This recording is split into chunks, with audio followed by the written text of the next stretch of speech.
Chers compatriotes, chers enfants du Bénin, plus que jamais debout. Entendez-vous les échos de Porto? Entendez-vous la guerre qui se mène sur les réseaux sociaux? La délinquance verbale a pris corps et fait en toute arrogance sa parade sur des chaînes internationales. Des menaces se profèrent et l'on nous promet l'enfer. Aujourd'hui, je ne viens pas à vous avec le sourire aux lèvres. Je viens dire aux oreilles qui m'entendent que dans bien des cœurs et cercles béninois, fermente un puissant désir de démolition de notre République. Au nom de l'anarchie, les démons se préparent à monter sur scène. Ils comptent avec les pneus usagés mettre le pays à feu et à sang. Ils comptent faire endosser aux badauds de nos rues leur irresponsabilité face à la légalité.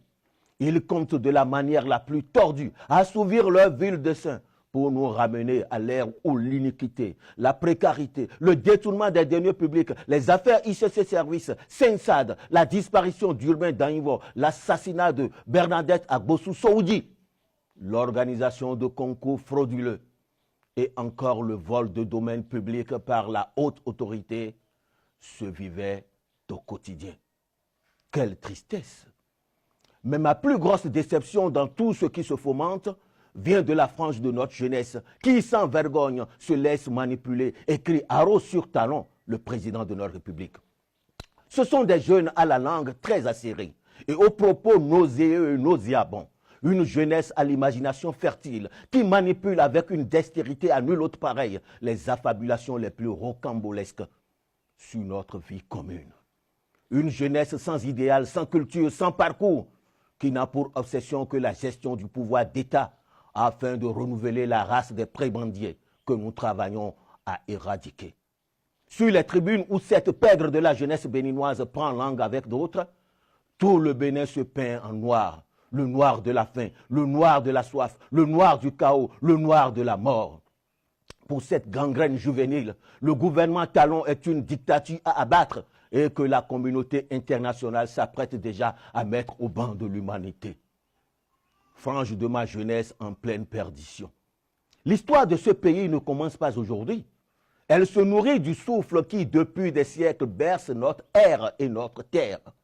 Moi, j'ai vécu le triumvirat à la tête de ce pays. Je fais partie de ceux qui ont traversé les années de Brest sous la Révolution. De mes yeux, j'ai vu Soglo-Père diriger ce pays avec des citations livresques et des formules de Bretton Woods. Avec de nombreux compatriotes, j'ai vu au pouvoir Kérékou vieillir et sa tête blanchir. Avec un grand nombre de compatriotes, nous avons eu le malheur de lire pendant 10 ans le tome 1 et le tome 2 du plus décadent des pouvoirs dans notre pays. Pendant toutes ces périodes où la fierté nationale n'a pas toujours été notre compagne, les problèmes n'ont pas manqué, mais jamais de respect on ne s'est manqué pour aller jusqu'à projeter de nous assassiner. Frange de ma jeunesse en plein délire, l'histoire de ce pays ne commence pas en ce jour.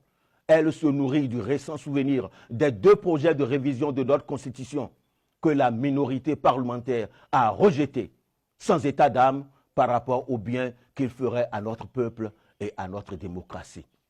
Nous autres 65% d'électeurs qui, pour la révision de cette Constitution, avons porté talon sur le pinacle, en sont en avion aucunement digéré la chose.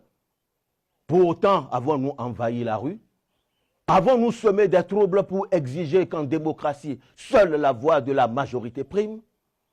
Nous n'avons même pas un seul instant projeté de marcher sur l'Assemblée et bouter dehors la minorité parlementaire capricieuse, véreuse et saboteuse des intérêts du peuple.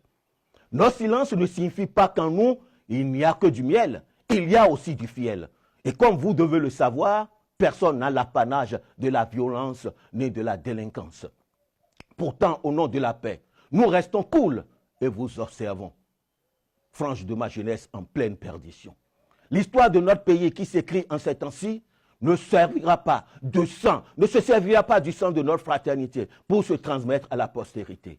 Elle est une réalité qui se transcrit sur les murs de notre mémoire collective avec les tracés de l'asphaltage qui déjà changent nos paysages. Frange de ma jeunesse en pleine perdition. L'histoire de ce pays qui s'écrit en ces jours-ci est une symphonie des bruits de gamelles que l'allégresse de nos enfants fait teinter dans nos cantines scolaires. frange de ma jeunesse en pleine perdition. L'histoire de notre pays qui s'écrit en ces temps-ci est un chœur d'alléluia que chantent nos compatriotes soignés et guéris dans nos hôpitaux, où naguère les grèves les prenaient en otage et ne les libéraient que pour la morgue. Frange de ma jeunesse en pleine perdition. L'histoire de notre pays qui s'écrit en ces jours-ci se lit sur les pages de nos routes où le rançonnement a pris la clé des champs et les agents de police volent au secours des usagers en panne. Frange de ma jeunesse en pleine perdition. L'histoire de ce pays qui s'écrit en ces jours-ci est une cagnotte de plus de 3 milliards de nos francs, issue rien que de ce que doivent certains de nos candidats aux législatives 2019. Y a-t-il tant d'argent dans ce pays et nous tendons depuis Mathusalem les mains à l'extérieur? Frange de ma jeunesse en pleine déperdition. Notre histoire contemporaine a la pureté de l'eau potable qui a Soklobo, à Zankoumandon, à Djanta Doro, à Glamidodi, à Minifi ou à Betekoukou coule et altère la soif de nos compatriotes maris. N'est-ce pas que qui donne l'eau donne la vie? Je ne vois pas alors ce qui entraveraient notre marche vers la vie. Il n'y a point de diversion pour nous faire perdre le cap. En somme, dans l'arène, nous savons tous qui nous sommes. Quelle salissure nous couvre? Quelle vomissure avons-nous ravalé? Donnez-moi un seul scandale qui ait éclaboussé la rupture et son chef. Et moi, à jamais, je quitte Cotonou pour aller m'installer chez moi, à Kovel, la capitale. Là-bas, comme dans toutes les campagnes de notre pays, les gens sont plus sincères et ne singent point. S'ils ont des marches à faire, c'est pour amener le nouveau départ à répandre dans leur vie et dans leur cœur la lumière dont bénéficient déjà d'autres terres bien déshéritées. Si quelqu'un veut briser notre marche vers le demain rêvé, si quelqu'un pour l'intérêt apatride et égoïste des députés condamnés à disparaître de l'hémicycle joue au vandale, c'est en toute légalité que notre police républicaine le traquerait et le débusquerait, même dans ses retranchements les plus secrets. Pourquoi croyez-vous qu'on a fusionné gendarmes et policiers, si ce n'est pour avoir assez d'effectifs et extirper les délinquants qui, dans notre cité, confondent démocratie et anarchie?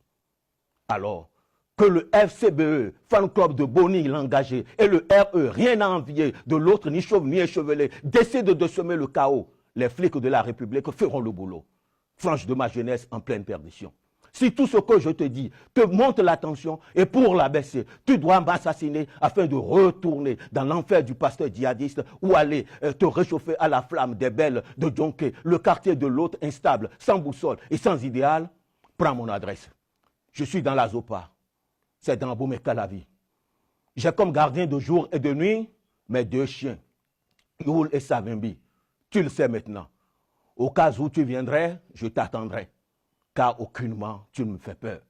Le bien ne tremble jamais devant le mal. C'est une évidence que tu sais. Et moi aussi, Ignace Yetchenou, je le sais.